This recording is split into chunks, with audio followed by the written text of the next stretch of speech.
More like the Master I would ever be. More of his meekness, more humility. More zeal to labor, more courage to be true.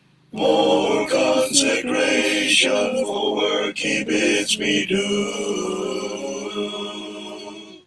Take my heart, oh take my heart, I would be thine alone. Take my heart, oh take my heart, and make it all thine own. Purge me from every sin, O Lord, I now implore. Wash and keep, oh wash and keep me thine forevermore. More like the Master is my daily prayer. More strength to carry crosses I must bear. More earnest effort his kingdom to increase. More of his spirit the wanderer to win. Take my heart, oh take my heart, I would be thine alone. Take my heart, oh take my heart, and make it all thine own. Purge thou me from every sin, O Lord, I now implore. Wash and keep, oh wash and keep me thine forevermore. More like the Master I would live and grow. More of his love to others I would show. More self-denial like his in Galilee. More like the Master I long to ever be. Take my heart, oh take my heart, I would be thine alone. Take my heart, oh take my heart, and make it all thine own.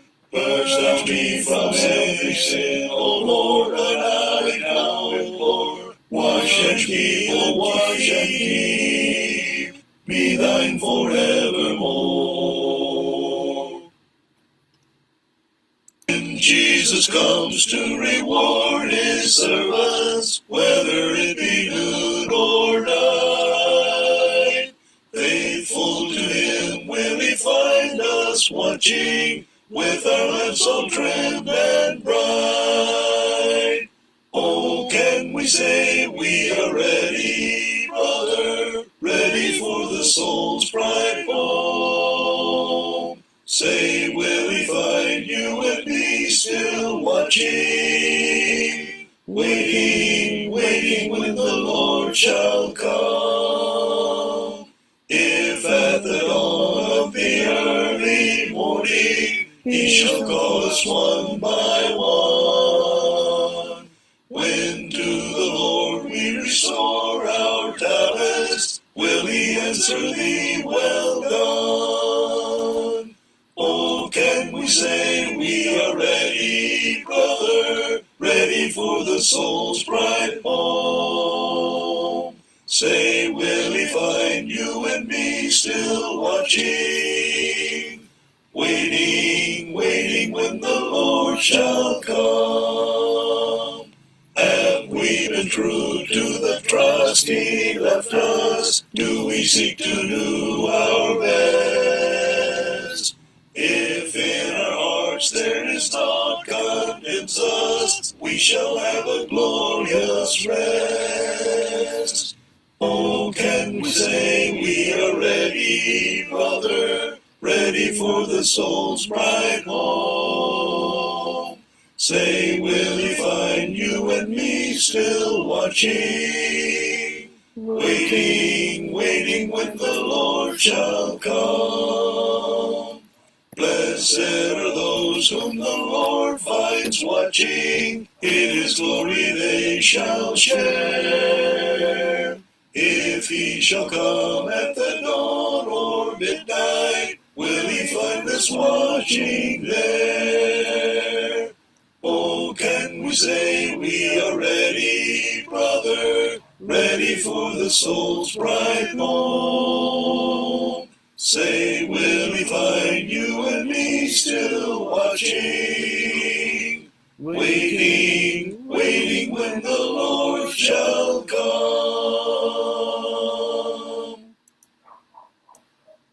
Magandang gabi mga kapatid.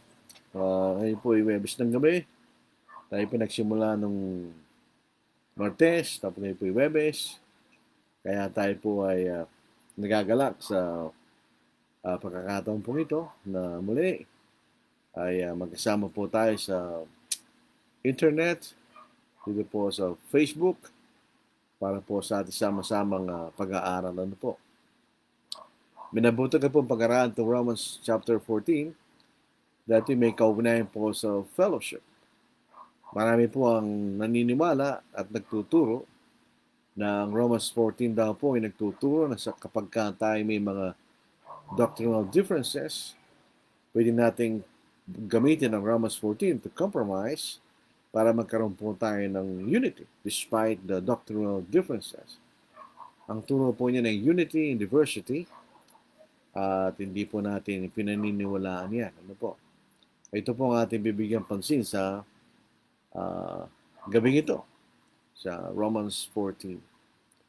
So binabati natin ang ating mga kakabsat na imbang gabi, kay aming kakabsat. Binabati rin po natin ang ating mga kapatid sa Pangasinan, Masanto sa Labi, at sa kayo namin, sa ating mga katugangan doon sa may Bicol region, Diyos marahin na banggi sa Indugabos. Sa ating po mga kabugtuan kang Kristo, dyan sa may Samar Leyte area, mga lugar po ng mga waray, maupay nga gabi. At siyempre sa ating mga kaigsuonan, maayong gabi sa inyong tanan, mga igsuon. Sa amin, maayong pa ba yung So yan po ang ating bibigyan pansin po sa gabing ito. Dahil kailangan nating pag-aralan po ito, marami po sa atin ay hindi na naunawaan kung ano tinuturo itong kabanatang ito ng ika-14 na kabanata ng Romans 14. So what does it teach? Ano bang itinuturo nito? Does the conflicts being discussed matters of the faith? Di ba pinag-uusapan ng mga pagkakaiba sa kabanatang ito ay nasa larangan ng pananampalataya o ibig siya na matters of the faith, ang ibig sabihin niya, yung mga inilahad ng Espiritu Santo, revealed by the Holy Spirit. O ito ba yung mga bagay na walang halaga sa Diyos? So matters of indifference with God. Na kung ibig sabihin po, kung gagawin mo o hindi mo gagawin, ay walang halaga sa Diyos. Yan ang ibig sabihin ng matters of indifference. Hindi mahalaga sa Diyos ang mga pagkakaiba sa kabanatang ito, basta meron tayong tamang pagtingin sa mga pagkakaibang ito. So yun po ang ating bibigyan, isa-isahin po natin. Ano po bang uri ng pagkakaiba? What kind of differences are being discussed in Romans chapter 14? Yun ang gusto natin bigyan pansin. Ano bang uri ng pagkakaiba ang pinag-uusapan sa ikalabing-apat na kabanata na aklat ni Pablo sa mga taga-Roma? Ayun po gusto nating bibigyan natin ng pansin sa ating pag-aaral na ito. Una po makikita natin ang mga bagay na pinagkakaibahan ng mga kapatid sa kabanata pong ito ay kung halimbawa, kung pag-uusapan po natin yung pagkain, kung ikay kakain, tatanggapin ka ng Diyos. Kung di ka kakain, tatanggapin ka pa rin ng Diyos. In other words, both sides ay tatanggapin ng Diyos. Hindi sila nagkakasala. Ang context po nito sa Romans 14 ay yung differences na may kaugnayan po sa mga pagkain niya sa mga Diyos-Diyosan. Foods offered to the idols. Ang nangyayari po kasi diyan, pag kami nagsobra doon sa mga pagkain na yan, pinagbibili sa palengke yun. So yung mga Gentiles na naging mga Kristiyano because they had conscience for the idols, dahil matagal na silang sumasamba doon. So, sa kanilang kaisipan, anything connected with the idols is sin. So, yung pagkain na inihain sa Diyos-Diyosan ay hindi pa rin nakakainin kahit na pinagbibili na sa palengke. hindi pa rin nakakainin nyo. So, pasinin po natin. Sa Romans chapter 14, verse 2, ganyan. For one believes, he may eat all things. Ito yung mga Hudyo. Dahil wala silang experience in worshiping idols. Tandaan po natin, when the Jews were exiled to Babylon for 70 years, ang kasalanan nila ay idolatry. Their sin was idolatry. So after they were exiled to Babylon and returned to Israel, to the land of Canaan, hindi na po sila sumasamba sa Diyos-Diyosan. So wala na silang experience sa pagsamba sa Diyos-Diyosan. So kahit na ito'y pagkain na iniyain sa Diyos-Diyosan, pinagbibili sa palengke, pwede nilang kainin. So yun ang pinaniniwalaan nila. For one believes, he may eat all things, but he who is weak eats only vegetables. Sabihin, dahil ito yung Gentile na naging Kristiyano, hindi pa rin niya kayang kainin ang nalabi o sumobrang pagkain sa templo na pinagbibili sa palengke. Hindi pa rin niya kayang kainin yun kasi nasabi sa mahina kanya. So kumakain lang siya ng gulay. So let not him who eats despise him who does not eat. O ibig sabihin kung sa ating wika, yung despise, dito po sa verse 3, basahin po na sa Tagalog. Huwag hamakin kanya. Huwag hamakin. So do not despise. Let not him who eats despise him who does not eat. And let not him who does not eat judge him who eats. For God has received him. Papasinin po ninyo, itong dalawang grupo ng mga kapatid na ito, yung ayaw kumain ng mga pagkain niya sa mga Diyos-Diyosan, tinatanggap pa rin siya ng Diyos. So in other words, he doesn't sing. So nagkakasala. Pero yung kapatid na most probably a Jewish Christian, na hindi naniniwala na naniniwala mga idol sa walang anuman, pwede siya naniniwala siya pwede niyang kainin yung pagkain galing sa templo na pagbibili sa palengke, sabi niya, hindi tinatanggap siya ng Diyos. So both sides were not sinning. Kaya God received both. So ito yung mga bagay, hindi kasalanan. Kasi kung kasalanan yan, yung isa hindi tatanggapin ng Diyos, yung isa tatanggapin ng Diyos. Kung isa tama at yung isa nagkakasala, hindi siya tatanggapin ng Diyos. Tatanggapin niya hindi nagkakasala. Pero sa pagkakataon, pareho silang tinatanggap ng Diyos. So in other words, they are not sinning. Hindi sila nagkakasala. Bakit ka tatanggapin ng Diyos kung nagkakasala ka? Di ba? You cannot have fellowship with God if you're sinning. Pangalawang issue sa verse 5, one person esteems one day above another. Another esteems every day alike. Ito nang baligtad. Yung mga Jewish Christians, sanay silang nagpapahinga sa araw ng Sabbath, 7th day, dahil sanay sila doon. So kahit nasa sa ilalim ng kautusan ni Moses, siguro sanay silang nagpapahinga sa araw ng Sabbath. Pero yung mga Gentile Christians, wala silang alam doon. Parang lang yan, kaya niya yung mga araw na yan. Let each be fully convinced in its own mind. Ito pa isang bagay na dapat natin bigyan pansin. It is not a matter of the faith.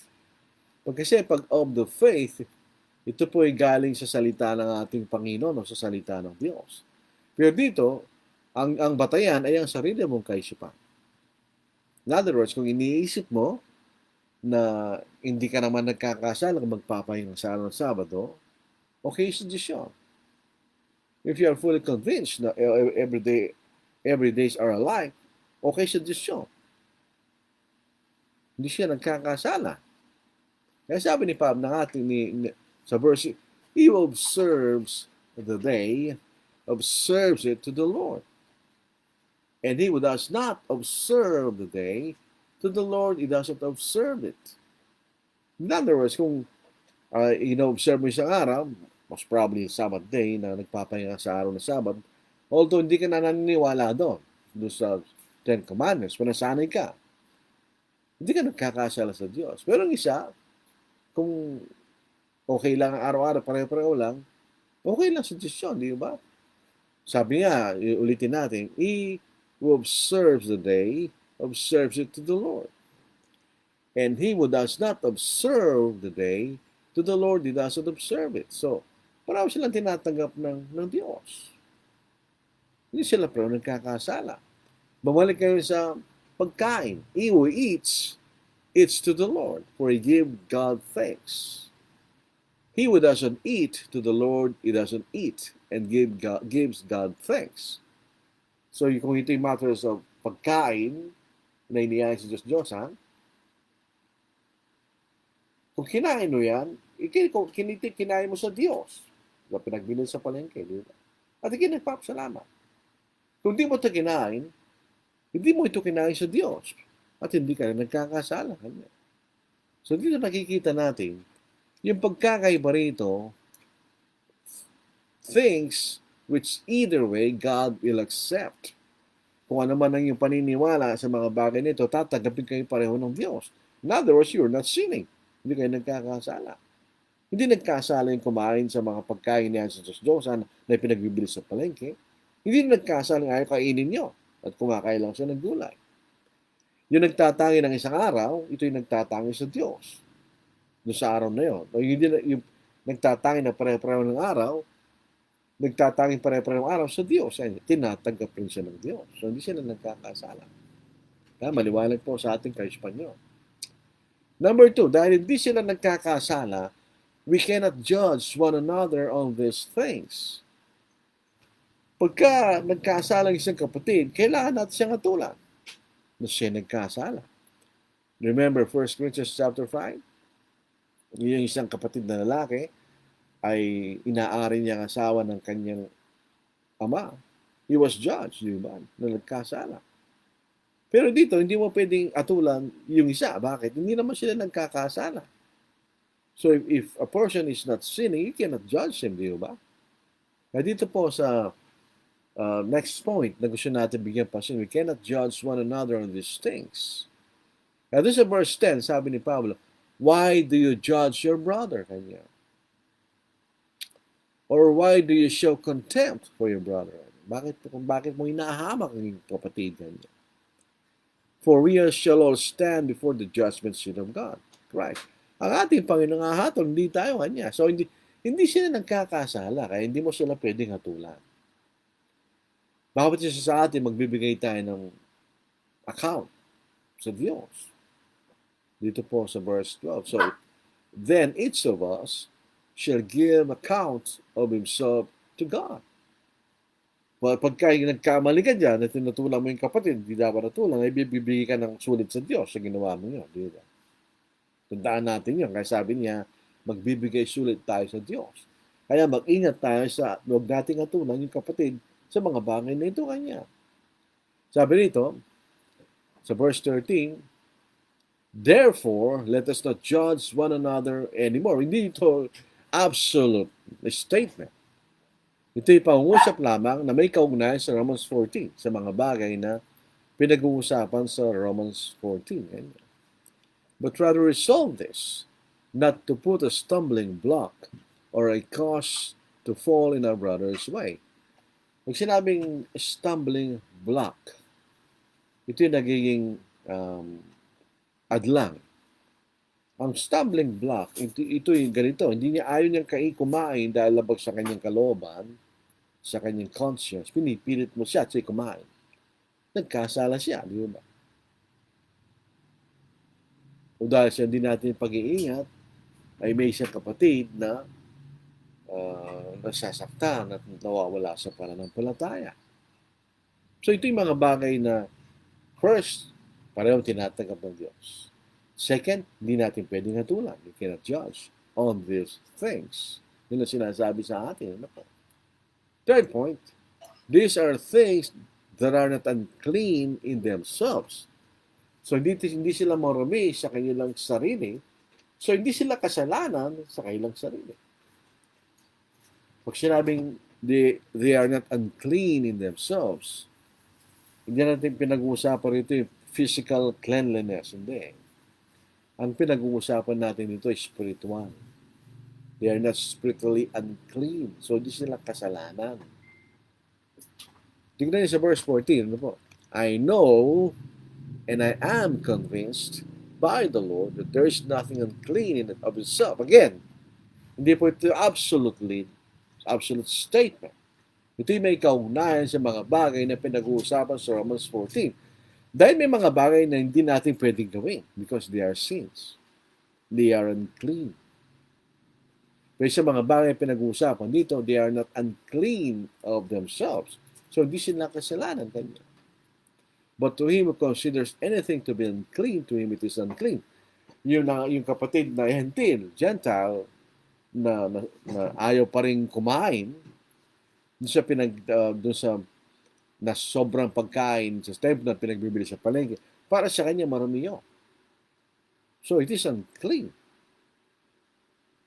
Pero kung ikaw, hindi ka naniniwala sa idols, wala kang experience sa worshiping idols, inisip mo yun ay malinis. Yun ay malinis. Pwede mo kainin. Isang kapatid na Gentile Christian, dahil nasasaktan pa rin siya kung may mga bagay na may kaugnayan sa mga idols, ay di siya kakain dahil sa kanya marami yun. Give me an example. Ako po ay former Catholic. Ako'y nabaptize nung ako'y 19 years old. So, yung pagtingin ko sa mga rebulto, iba. Kasi pagtingin ng mga Kristiyanong kapatid na walang naipanganak na Kristiyano. Yung rebulto na walang kwenta sa kanya yun. Hindi siya nasasaktan. Pero pag kay former Catholic, hindi ayaw mo yun. Alam mo yun na hindi dapat sambahin. Yun ang pagkakaiba ng dalawa. Yung isa na walang experience doon, wala lang sa kanya yun. Kahit makita pa niya yun, wala lang. Eh, ikaw nagaling doon sa ganong klaseng pagsamba, ay hindi wala sa iyo.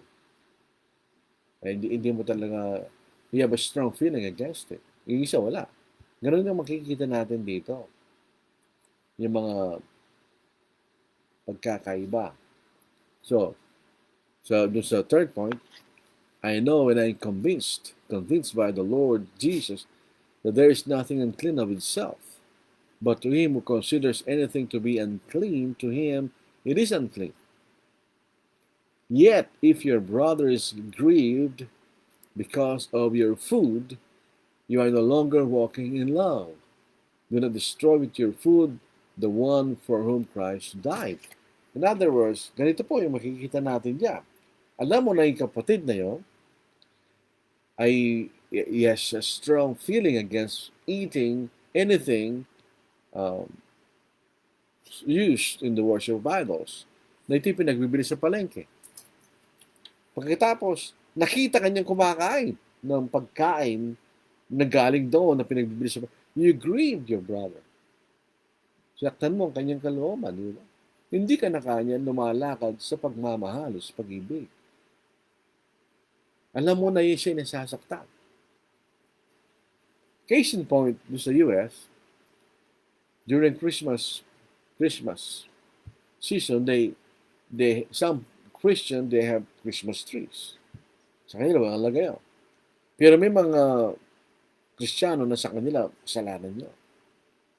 So, may nagsabi sa akin, nagkwento sa akin, pag meron silang bisita kapatid na alam nila na laban siya doon sa bahay, tinatago nila yung Christmas tree nila. Kasi alam nila, ayaw ng kapatid yun. Kung tayo na taga-Pilipinas, ayaw natin yun, di ba? Because most of us came from the Catholic. So, yun ang makikita natin. So, bakit mo pipilitin na magkasala yung kapatid dahil sa isang bagay na walang halaga sa Diyos? Eh, sabi po rin sa verse 20, do not destroy the work of God for the sake of food. Pagkain lang yun. Anumang pagkain, di kasalanan yan. Pagkain lang yan. Maliban sa dugo. Hindi pasinin natin yun. Kasalanan yun. Pero anumang pagkain ay di kasalanan. All things indeed are pure. Hindi naman kasalanan eh. But it is evil for the man who eats with offense. Pag ito ay pinwersa mo at siya kakain laban sa kanyang kalooban, he will eat with offense. It is good neither to eat meat, nor drink wine, the grape juice, nor do anything by which your brother stumbles, or is offended, or is made weak. Sa anumang bagay ng mga pagpapahina o makakapanakit sa pananampalataya, huwag mong gawin ganyan. Ito yung mga bagay na pinag-uusapan natin dito. Yung pagkain na hindi pinagbabawal ng Diyos. Pero dahil nga magkaiba sila ng pinanggalingan, dito po kasing Rome, na panahon na ito na isulat, yung mga, may mga Hudyo ron, may mga Gentiles. Halo-halo sila doon. Different cultures. So, may magkakaroon talaga ng pagkakaiba, yung Jewish background at yung Gentile background. Dahil iba yung pinanggalingan nila. Na ito yung naging conflict doon sa panahon na yun, kaya ito yung naisulat ni Apostle Paul. Do you have faith? Have it yourself before God. Happy is he who doesn't condemn himself in what he approves, but he who doubts is condemned if he eats, because he doesn't eat from faith, for whatever is not from faith is sin. Pag pinakain mo siya, kapatid, may pagdududa na kainin bagay nun, nagkasala sa laban sa sarili niya. Pero yung iba na sa tingin nila, hindi naman maramihan, so sila kumakain na masaya, di ba? So ito yung mga bagay hindi marami sa kailang sarili. They are not necessarily sinful. Yun ang pinag-uusapan dito. Ika-apat na point. Ito yung mga bagay na hindi mahalaga sa kaharian ng Diyos. These are the things which are essential in the kingdom of God. Hindi sila mahalaga sa kaharian ng Diyos. Yung pagkain, observing days, etc., hindi sila mahalaga sa paningin ng Diyos. Hindi sila mahalaga sa kaharian ng Diyos. Sa verse 16, therefore, do not let your good be spoken of as evil. For the kingdom of God is not eating and drinking, hindi pagkain at pag-inom, hindi mga bagay na physical, di ba? But righteousness and peace and joy in the Holy Spirit. In other words, yung katwiran, kapayapaan, at kagalakan na ipinahayag ng Espiritu Santo sa pamamagitan ng kanyang salita. Yun ang mahalaga kanya. Righteousness, kay tama. Sa harapan ng Diyos, ikay may kapayapaan. Na alam mo, ikaw ay pinatawad ng Diyos at ikay may kagalakan. Yun ang mahalaga kaya sa kaharian ng Diyos.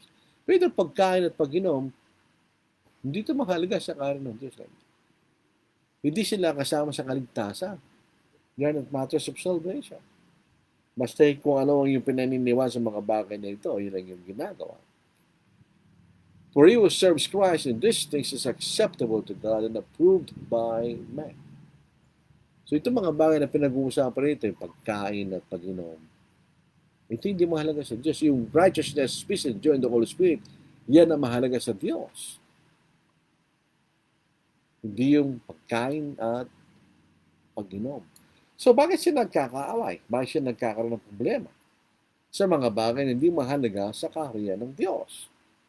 So, ito yung mga bagay na hindi mahalaga sa kaharian ng Diyos. Maliwanag po yun. The fifth point. These are the things that originate with God, but with the mind of man.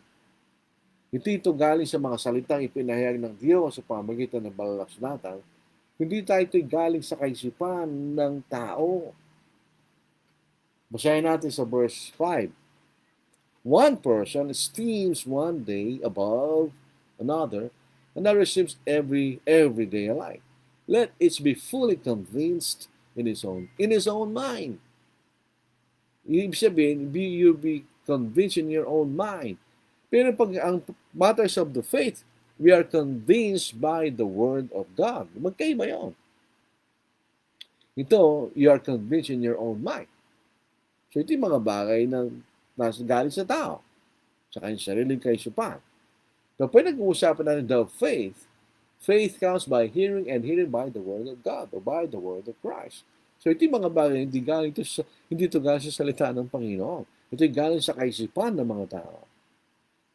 Yung kaisipan ng isang Gentile Christian na namang may kaugnayan doon sa mga idols ay wala siyang kinalaman. Anumang bagay na may kaugnay sa idols, ito'y kasalanan. Yun ay Gentile Christian. Yun ay sa kanyang kaisipan. Yung Hudyo, yung Jewish Christian, tama yun. Tama ang kanyang kaisipan dahil lahat yung pagkain ay hindi mahalaga sa Diyos. Dahil ito nilinisan ng Diyos. Remember Acts chapter 10, di ba? May kumot na mababa mula sa langit na taglay ang lahat ng laman. Kasama rin siyang turing na marumi under the Old Testament. Ayos sabi ni Pedro, Panginoon, ang mga bagay na marumi ay hindi ko kakainin. Sabi ng tinig, ang namang sinabi kong malinis ay ibig sabihin marumi. Although ang application ay sa Gentiles, pero pagkain pa rin pinag-usapan doon, di ba? So God cannot use an example na hindi totoo doon sa kanyang gustong pakaya, di ba? So these are things that did not originate with God, but from the mind of man. Kaya let it be fully convinced in his own mind. Pag ito matters of doctrine, walang pakialaman Diyos sa inkaisyon. You have to accept it. Kailangan mo paniwalaan because it is the Word of God. Di ba? So, sixth point. The things being spoken of are strong opinions which some brethren possess due to their differences in cultural and religious background. Nag-iba kasi ang pinanggalingan nila. Kasi yung Gentiles, iba yung experience niya spiritually. Yung mga Jewish Christian, iba ang experience nila spiritually. May conflicts of Gentile, may kaugnayan sa mga Diyosa. Sa mga Jew, Christian, wala. Dahil wala silang experience sa worshiping idols, di ba? Kaya dito po sa New King James, basahin natin. Receive one who is weak in the faith, but not to disputes over doubtful things. May dito naman po sa isang salin, now accept the one who is weak in faith, not the faith, but not for the purpose of passing judgment on his opinions. Accept the one whose faith is weak, without quarreling over disputable matters. Sa pagsalin, welcome those who are weak in faith, but not for the purpose of quarreling over opinions. As for the one who is weak in faith, welcome him, but not to quarrel over opinions. So ito po ay may kaunahan sa pagkain. Actually, pwedeng both ways po ito eh. They have a difference in cultural and spiritual backgrounds. Yung mga Hudyo, meron siyang tinatawag na kosher food, according to the law of Moses. Siguro yung mga Hudyo, ganun pa rin kinakain nila. Yung mahinang Hudyo, yung pa rin kinakain nila. Yung malakas na Hudyo, alam niya kahit ano pwedeng kainin. Pero yung medyo mahina pa Hudyo Kristiyano, siya yung stick to the kosher food. So, yung mga Jewish Christian, yung mga Hudyo, meron silang particular na paraan ng paglinis ng laman ng mga hayop. Kung hindi sila sure kung paano nilinis yon, hindi nila bibilhin. So, yun ang pwede ito controversy between the Jewish Christians themselves. Ano po? Pwede rin naman yung mga mature Jewish Christian, kakainin na anong pinagbibili sa palengke. Whether it is kosher food or otherwise, di ba? So on the side of the Gentiles, some Gentiles, mahina pa sa pananampalataya, weak in faith, not weak in the faith, meron pa rin silang conscience of idols. Hindi sila kakain ng mga pagkain iniain sa mga Diyos-Diyosan, kahit pinagbibili na sa palengke. In other words, anything dealing with idols is sin to them. Very mature Gentile Christian will eat the meat in the market. Na wala silang pakialam doon sa mga idols. So yun ang makikita nating pinag-uusapan dito, di ba? Matter of days, dahil binanggit din po yung araw, some Jewish Christian may still have the habit of resting on the seventh day, while the Gentiles and the other Jews will regard all day alike. Pare-pareho harap sa kanila. Kasi iba naman ang linggo rito. Siyempre, dahil yan ay araw ng pagsamba. That's a special day. There's Saturday, Monday hanggang Saturday, may mga kapatid, pareho wala yan kanila. May mga Hudyo na naging Kristiyano na mayroon pa rin silang, nasanay pa rin sila magpahinga sa araw ng seventh day dahil nasanayan po nila yon, di ba, mga kapatid? Now, itong mga bagay na ito, these things are described above, are things not important with God. Meaning, whatever you think about these things will not be important with God. Hindi ba halaga? You do whatever you believe on these things and not contradict it. Kung ano man ang pinaniniwalaan sa mga bagay na ito, yan ang gawin mo. At huwag mo labagin ang conscience na makikita natin. So ulitin po na sa verse 5, yan niya.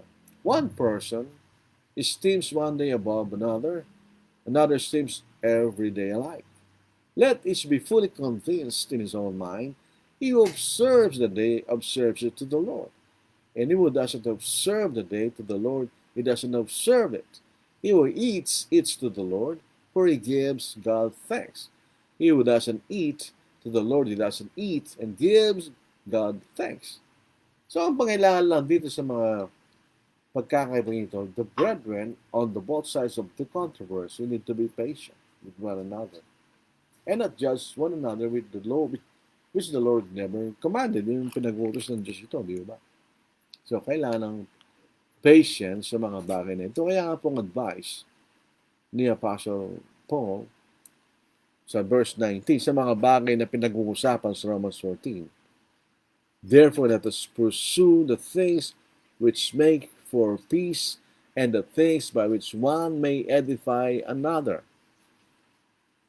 Do not destroy the work of God for the sake of food. Yun yung pinag-usapan na natin kanina. So, huwag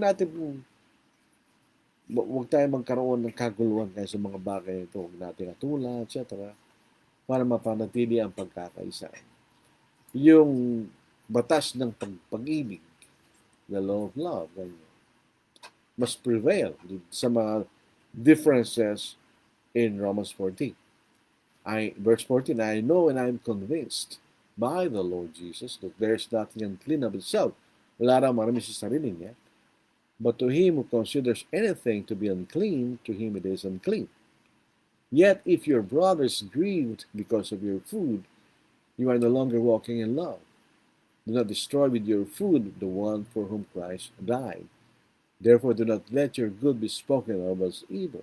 So ito, kung sa ganitong pagkakaiba kanya, na hindi naman kasalanan sa kailang sarili, kailangan natin mahalin ang sa kanya. We should not make them controversial dahil hindi ito mahalaga sa Diyos in the first place. So, Romans 14 deals with things not matter of the faith. It is a matter of personal opinion. Mga iniisip ng mga kapatid. Although may kaugnayan dito sa mga bagay ng pananampalataya, pero ito yung mga opinion lang ng mga kapatid. Hindi ito mga bagay na pinag-uutos ng Diyos sa mga bagay na ito. So nakuha po natin ano po sana. Now, application. We cannot use Romans 14 to resolve matters of doctrine. Hindi tayo pwedeng pupunta sa Romans 14. Itong Romans 14, tingnan nyo, kailangan natin tanggapin ang isa't isa. So kahit meron tayong pagkakaiba, tanggapin natin ang isa't isa. Dahil sabi ng Romans 14, we have to accept one another because God accepts. Both. Ano itong application? Sa marriage, divorce, and marriage. May mga kapatid na naniniwala that you can divorce for any reason. Pwede mangyawala yung asawa mo for any reason and you can divorce and get remarried without sinning. O kaya, may naniniwala na kung sino yung napangasawa mo, yung sinong asawa mo ng panahon na kinabautismohan, yun ang asawa mo, kahit na meron ka pang naunang asawa. O may mga nagtuturo na dahil wala tayo sa ilalim ni Kristo, na wala pa tayo sa ilalim ng kapatid ni Kristo na tayo nabautismohan, so yung asawa mo, kahit ilang beses ka pa nang-asawa kanya, hindi ka nagkasala kasi hindi ka pa napapakailangan sa kapatid ni Kristo, etc. Charge benevolence. We cannot apply Romans 14 in the realm of charge benevolence. Ang sabi ng iba, we are autonomous, therefore, huwag natin pakialam ng sa wrong. Church benevolence is matter of the faith. May tinuturong katotohanan tungkol sa pagtulong ng iglesia sa mga nangangailangan. Ang pwede lang tulungan ng iglesia mula sa kanyang kabangyaman or from the treasury are those needy Christians. So it is not a matter of opinion, it is a matter of the faith. Kahit gusto naman natin pagbigyan, hindi pwede. It will arise. The problem will arise. Kasi kung yung isang pangkat naniniwala, pwedeng tulungan ng iglesia ng hindi Kristiyano. Yung isa naman, na may naniniwala Kristiyano lang pwedeng tulungan. Pero nagkaroon ng circumstance na may pumunta sa atin na hindi Kristiyano, magkakaroon pa rin tayo ng problema. Di ba?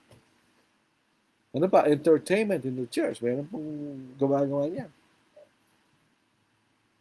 Awit pa po hindi, wala po yan. Hindi kasama yan sa gawain ng iglesia. O instrumental music. Alam po ba niya yung mga dating a cappella Church of Christ, yung iba ngayon naniniwala na pwedeng kumapit ng panagtog, and they want to maintain fellowship with one another. May hindi pwede yun. Ang instrumental music is not commanded to be used in worship. Diba? Alam po natin yan. Ang pwede lang natin gawin ay umawit ng papuri sa Diyos. Alam mo na pa, social activities by the church. Church-sponsored camps, youth camps. That's it. Kasalanan nyo. O kaya yung fellowship na ibig sabihin ay kainan. Dahil kasalanan po yan. Infant baptism. Hindi natin pwedeng ilagay sa Romans 14 yan. Bakit? Who are to be baptized? He who believes and is baptized shall be saved. E paano naman yung sasampalatay pastor na bata, di ba? Ano pa? At yun, pagiging ninong at ninang, being sponsor to such. Meron naman nag-reason out na sinasabi nila, we can be sponsor to people who are baptized as infants dahil pwede natin tulungan yung bata niya na lumaki sa katotohanan. Is that so? Obligasyon ng magulang yun. Tapos, premillennialism, naniniwala na Christ will build a physical kingdom in Jerusalem and reign for 1,000 years. Hindi natin pwedeng ilagay sa Romans 14, that's a matter of doctrine. Premillennialism is a false doctrine. Alam po natin yan. Church-sponsored human institution, halimbawa itong Philippine Bible College sa Baguio, it is sponsored by a church in the U.S. By their sponsoring church in the U.S. Wala rin possible na yan. O false doctrine. Hindi natin pwedeng i-compromise ang false doctrine o false teachers.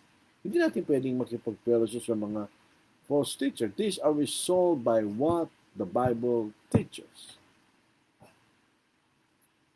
Hindi yan pwede sa Romans 14. O a matter of modesty or modesty. Yun din po ay hindi po kasama yan sa Romans 14. That's sin. Salanan po yun. Being modest. So itong mga bagay binanggit natin are matters which contradict the doctrine of Christ. So paano resolve yan? They have to be resolved by what the Bible teaches. We cannot have fellowship with them. Bakit? 2 John 9:11, basahin po natin. 2 John 9:11. Ito ang ating mababasa. Kung meron kayong tanong, tanongin po nyo. Kung wala kayong tanong, wala rin problema yun. Basahin po natin. Hindi magiging kuryente. At sino mang lumalampas at hindi nananatili sa anak Kristo ay di kinaroroon ng Diyos. Ang nananahan sa aral ay kinaroroonan ng Ama at gayon din ng Anak. Kaya, hindi lumalampas, hindi nananatili sa anak Kristo, hindi maliligtas yun. Kung sa inyo ay dumating ang sino man na hindi dalang aral na ito, huwag niyong tanggapin sa inyong bahay at huwag niyo siyang batiin. Kung may pumunta sa bahay na nagtutun ng mali, huwag natin tanggapin. Sabi niya. Kung tinanggap mo, sapagkat ang bumabati sa kanya, nakikibahagi sa kanyang masasamang gawa. So we cannot fellowship those who are outside the doctrine of Christ. We cannot fellowship those who do not obey the doctrine of Christ. We cannot fellowship those who go beyond the doctrine of Christ. Diba? Ito rin po sa 2 Corinthians chapter 6, Try natin. Verse 14 hanggang verse 18. Do not be unequally yoked together with unbelievers. Sa atin po, dahil mahirap lang ang bansa natin, isang kalabaw lang o isang baka ang gumagawa. So, isa lang yung kanyang nasa liig. Pero sa mga ibang lugar, sabay-sabay yan. Kasi dalawang sabay na kalabaw, so sila yung magkadikit doon sa kanilang yoke. Kung saan pupunta yung isa, doon din pupunta yung isa. Kaya sabi, do not be unequally yoked with unbelievers. So, hindi tayo pwedeng magkaroon ng pakikisama sa pananampalataya sa mga dismasampalataya kanya. For what fellowship as righteousness with lawlessness. Kasi sumusunod sa kalooban ng Diyos, you are being righteous. Paano kung hindi, you are lawless. Di ba? And what communion, pareho lang po yan, koinonia and fellowship, koinonia and communion. And what communion is light with darkness? Light referring to the truth, darkness with the false doctrine. And what accord, again, koinonia, as Christ with Belial, o ibang sampahan ni Satanas, or what part as a believer with an unbeliever? And what agreement as the temple of God with idols? For you are the temple of the living God, as God has said, I will dwell in them and walk among them, and I will be their God, and they shall be my people. Therefore come out from among them, and be separate, says the Lord. Do not touch what is unclean, and I will receive you. And I will be a father to you, and you shall be my sons and daughters, says the Lord Almighty. Kung aalis ka sa kanila. So in other words, we cannot fellowship these doctrinal errors. Yung differences in this cannot be resolved by compromise. Kasi matters of the doctrine yan. Kasalanan na yan. Yung false doctrine, kasalanan na yan. Kapatid. Kasalanan na yan. So in Romans 14, balik po tayo, governs all those things which are in the realm of opinions and not what God revealed. Yeah, simple. For example, may anak ng kapatid, galing po sila sa Worldwide Church of God, na nasanay na hindi kumakain ng karne dahil sa mga Seventh-day Adventists, yun po yung marami. So yung naging Kristiyano, hindi pa rin siya kumakain ng baboy. Not because kasalanan yun, pero dahil hindi siya sanay. So hindi namin pinagpesa. We need to let him be and not force him to eat pork. He doesn't eat in not eating pork, but will sin if he is forced to eat pork against his conscience. Yan ang sinasabi ni Pablo. Kung alam natin kapatid, kumakain ng baboy, huwag pilitin. Let him. Ayaw ng kumain ng karne, ng baboy. Yung pong mga kapatid, pinipilit nila na yung mga babae pag sumasama, they have to wear dress. Walang problema yan. Wearing of dress in worship is good, and I believe that is good. Mabuti yan. However, God did not require a certain style of clothing to wear in worship. Wala, di ba? Wala tayong babasa. Pero ginamit niya, through Apostle Paul, is to give the principles to govern what we will wear, whether in worship or elsewhere. So, binigyan tayo ng prinsipyo ng Diyos. I-apply mo yun sa sinusuot mo. We encourage women to wear dress, but will not judge those who wear slacks, which are not against the principles given by the Lord. Kung ito'y disente, mahinhin, etc., kahit slack pa yan, pwede yun. Tingnan nyo ang prinsipyo sinasabi sa 1 Timothy chapter 2, verse 9. Likewise, also that women should adorn themselves in respectable apparel, with modesty and self-control, not with braided hair and gold and pearls or costly attire. Ito po yung English Standard Version. In like manner, that women adorn themselves in modest apparel with shamefastness and sobriety, not with braided hair and gold or pearls or costly raiment. American Standard Version po yun. In the like manner also that women adorn themselves with modest apparel with shamefacedness and sobriety, not with braided hair or gold or pearls or costly cloth. So, shamefacedness, King James, shamefastness, American Standard Version. So, yung prinsipyo ng pananamit, yun na sundin, kahit anong style. Nauso na po ngayon vegetarianism. May mga kapatid na gano'n. Pabayaan natin sila, pagkain niya mo. O kaya, on matters of politics, whom to vote, pabayaan natin kung sino gusto nilang iboto. That's their conscience. It's a matter of liberty, di ba? We let brethren vote according to their conscience. We do not influence brethren. To the pulpit, hindi natin influence yung brethren doon. May mga nagsasabi, pwede pa kayo mag-observe ng birthday. Of course. Bahala kayo, ano gusto niyong gawin. God doesn't care either way. If a brother does celebrate his birthday or not, that is not God's concern. Walang pakialaman Diyos doon. Let's go to something that's more controversial. Yung balot. May mga kapatid, sabi lang, kasalanan kumain ng balot. Personally, ako hindi naniniwala ang kasalanan niya. Kasi ang sinasabi, ang balot kasi may dugo kanya. Ano bang may kaugnayan sa dugo na pinagbabawal? Yung kumagalaw na, yung hayop na siya, ay yung balot itlog lang yun eh. So, hindi siya govern sa principles governing eating of blood. Bawal kumain ng dugo kanya. So, yung balot, hindi pa hayop yun. Hindi pa gumagalaw yun. Huwag nilagay yung balot, di siya gagawin sa sarili niya eh. Ang sabi sa Genesis 19, ang anumang bagay, anumang hayop na gumagalaw kanya, o gumagalaw sa loob ng, ng itlog. Pwede siya gumagalaw sa sarili niya. So, itlog pa rin yun. Anong gagawin? I-injection na natin yung shell ng balot at kukunin natin dugo. Gano'ng karaming dugo niya? Kakaunti lang. So, yun po mga halimbawa niya. Pag matter of doctrine, huwag nating gamitin ng Romans 14. Hindi po yung sakop ng Romans 14. So, naunahan po nyo kayo magtanong. Very good lang po yun. Kung di nyo nainawaan, pwede kayo magtanong. Tanong lang po kasimple yun. Hindi mo mga kapatid. Tingnan po na bumati. Aljan Ocampo, good evening po. Agosto 12, may gabi sa mga kaiksyonan sa Ginoo. Medic Canono, magandang gabi sa ating lahat. Rafael Ortiz, good evening to all. Sa Benjamin Sembrano, magandang gabi po. Benjamin Sembrano, magandang gabi sa ating lahat. And Delphina Villamayor, good evening sa lahat.